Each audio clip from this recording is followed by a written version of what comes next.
Hey guys, quick question. What do you do when life is cold? You chill.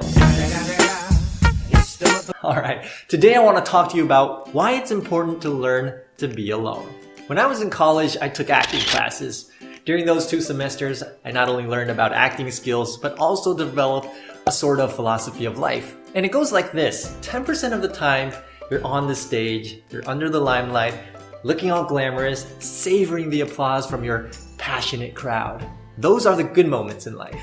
And then there's the rest of the 90% of time. That's when you're off stage, behind the curtains, striving to hit the stage in the first place, chasing your dreams, overcoming daily obstacles that come along the way. That's when you're unseen, when you're unnoticed. That's when life is not full of balloons and confetti falling from the sky. That's when you're just another ordinary face in the crowd. However, those are the moments that define who you are. You see, it's easy to behave, perform, do well, or even put on an act when you're surrounded by people. The problem is, can you do the same when you're alone? For example, from where I come from, students go to study centers to study. And in those rooms, everybody studies like crazy under that atmosphere. And that prompts you to stay focused in that mode so you can act alike. But when you're studying home alone, that's a total different story.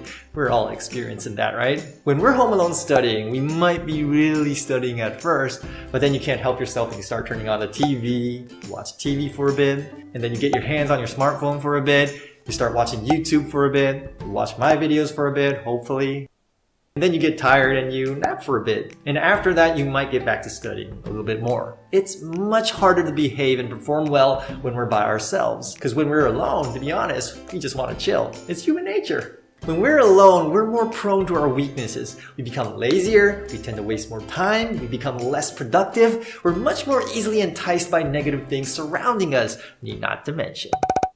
So in conclusion, we're weaker when we're on our own. Acceptable, because we're social animals after all. Bonding makes us stronger. There's no arguing with that. But try to wrap your head around this the other way.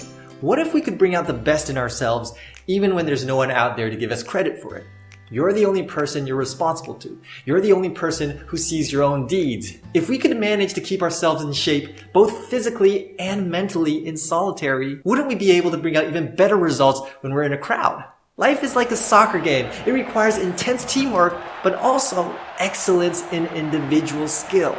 I like a movie called The Shawshank Redemption. The main character, Andy, was sentenced to lifetime in prison while he was innocent of killing his wife and her lover. A young, rich American banker, deprived of everything he had, locked up in a small jail cell, alone, cut off from society. However, he managed to keep his sanity by creating a little hope for himself, making impossible friends, doing little favors, helping out other inmates, and for 19 years, without missing a day, night after night, executing his ultimate escape plan.